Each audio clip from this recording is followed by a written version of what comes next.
valuable golden tickets. I hope we can all keep it up. 3. Chapter 913 Third Order Evangeline. Bai Zemin did not exchange many words with Shangyuan, Bing Zhu, and the others. Not only this was not the best moment, but there were people present who needed to be introduced first.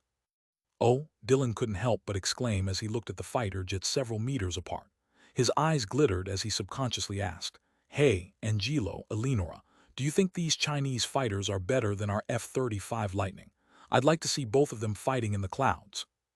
Dylan's voice was quite loud in the middle of the night, not to mention that the military base was located on a site considerably remote from any other part of the base, so noises from outside hardly reached this part of the human establishment. In addition, the robust man's English was unmistakable to anyone. It was unnecessary to say that the expressions of some of those present changed noticeably after hearing Dylan's voice, especially those who had some mastery over English. "American," Cheney frowned slightly, and a glint of wariness flashed in his eyes. As a member of a family that before the apocalypse had its roots firmly planted within the Chinese army, Cheney naturally knew a little about the U.S. fighter airplane under the name F-35 Lightning. Moreover, the American accent was simply unmistakable to him. "What, American?" Xiao Ming opened his eyes wide and looked at Dylan with sharp eyes. The past he might have cursed, but now he was able to restrain himself in certain circumstances. Wu Yijin slowly raised her head from Bai Zemin's chest, but did not move far away from him. While using her small left hand to cling to her cloak, she used her big black eyes that shone especially brighter tonight as a result of the tears she had just shed to look at the unknown group. Angelo's eyes sparkled slightly as his eyes met Wu Yijin's, and in his heart he could not help but exclaim in shock at the beauty of the woman in front of him. Western beauty differed from Eastern beauty. For example, American and European women were usually more curvaceous than Asian women, and this could be seen at this very moment as the curves displayed by Eleonora, who was only 19 years old, were only matched by Sun Ling's already fully matured body. However, Angelo was momentarily captivated by Wu Yijin's pure and angelic face, as her sad expression, and the tears dangling from her long eyelashes, magnified her characteristics even more. Even then, Angelo had no shortage of beauties to embrace. Besides, it was clear that this woman in front of him had a very high position in this place, and from what he had heard before, her feelings for Bai Zemin were evident to everyone gathered here. Angelo had no plans to start a fierce war between factions all to get a woman. "This is..." Wu Keqian also raised his wariness as he looked at the group of three. Bai Zemin turned slightly and introduced them calmly. "These three are members of the elite team of the faction that is probably the most powerful faction in the United States right now."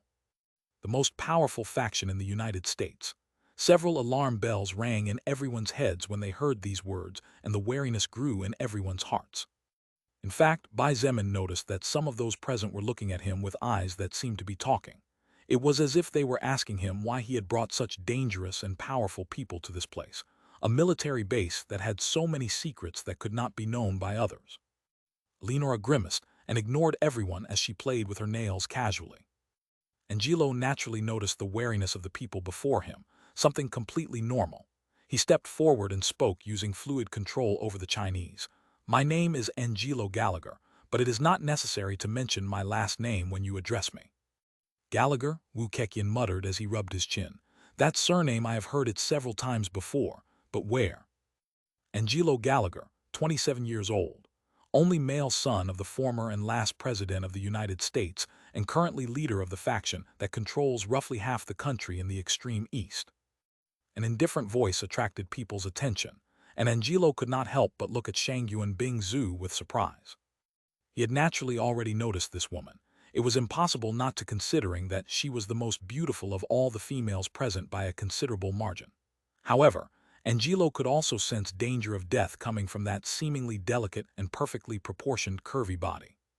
Bai Zemin also looked at Shangyuan Bing Zhu with a hint of surprise.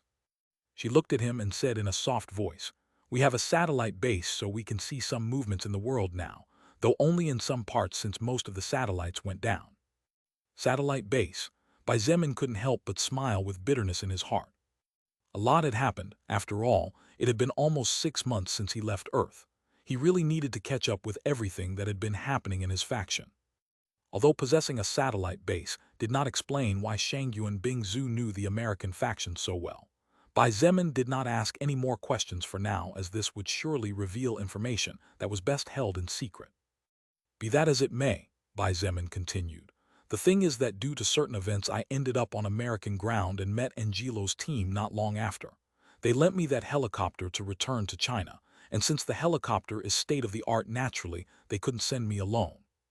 They all looked at the Artemis-class helicopter and finally understood a little better what was going on. The Artemis-class helicopter was not only huge in size, but had over 5 cannons of different sizes on each side, with a larger cannon located at the front. This kind of beast could not be compared to anything they had seen before, and even the 4 Chengdu J-20s on the airstrip could not compare when it came to imposing appearance. Bai Zemin looked at Angelo, but before he could say anything, Eleonora stepped in front of him. "Hey, Bai Zemin, don't tell me you're planning to send us back home." Bai Zemin was a bit speechless since he was indeed planning to do that. Eleonora put both hands on her hips and gasped in indignation. "We've been flying for more than half a day from one end of the world to the other to get you here safely, and you already want to scare us away. It seems your China manners are not so good after all." Bai Zemin hesitated for a moment as to what to do next here. Leonora's words were valid. Besides, Bai Zemin hoped to form at least a temporary alliance with the United States faction, as this would make things much easier for his future conquest. However, he also could not risk having such powerful people in one of his bases, especially since Bai Zemin could not have his eyes on them for long as a babysitter since he had things to do. Angelo seemed to realize the problem, so he stepped forward to lighten the mood a bit as it began to get heavy. "Don't worry, we'll be leaving tomorrow before noon strikes. I understand your apprehension. If I were you, I would probably find it difficult what to do in this situation." After a moment's thought, Bai Zemin nodded and calmly replied, "All right." Eleonora rolled her eyes and muttered something under her breath. Bai Zemin added, this time his voice getting some depth to it, "However, let me warn you of something. You better not try to sneak in anywhere or break the rules of my place, or I will not be indulgent with any of you." Angelo nodded calmly as Dylan stepped forward and said with wide eyes, "Hey, Zemin, we can at least tour the free parts of the city, can't we? This is my first time visiting another country. Man, I've always been curious about Asian beauties, haha." "You can tour the free parts of the city at will. There's a lot of entertainment that has been going on since I gained control over this establishment." Bai Zemin nodded before giving one more warning. "Lastly, let me warn you too in particular that rape is penalized through death in my faction. If you wish to satisfy any kind of need, you will have to pay the proper price and receive approval from whoever sells said service first." Angelo looked at Dylan, and the latter nodded to indicate that he understood. Satisfied, Bai Zemin pulled out some colored papers from his storage ring, and after making sure there was only enough to have some fun at ease, handed them to Angelo. "Angelo, I will have one of my people guide you to one of the hotels near the military base and to show you to your rooms. You can do whatever you want within the rules I mentioned just now after that." on one of the higher floors of one of the more luxurious hotels on the base. Angelo looked at the view outside the window, which despite being as transparent as glass, it was clearly different as whatever they had used to make it was definitely capable of withstanding medium-caliber bullets. "Did you find anything?" he asked calmly as he looked out at the starry night. There were a few hours before sunrise. Sitting on the sofa and drinking orange juice, Eleonora said in a serious voice. Angelo, apparently Bai Zemin was away from home for almost half a year after the previous president of China fired a nuclear missile when he retreated defeated from the battlefield. Besides, that woman from before is actually Xuanyuan Wenchen's illegitimate daughter. Angelo was silent for a moment before nodding. "I see. Considering the overpopulation problem China was experiencing, and the one-child per family law, it's no wonder Xuanyuan Wenchen hid his daughter." No, far from hiding his daughter, that old man apparently threw her aside next to her mother and didn't bother about them.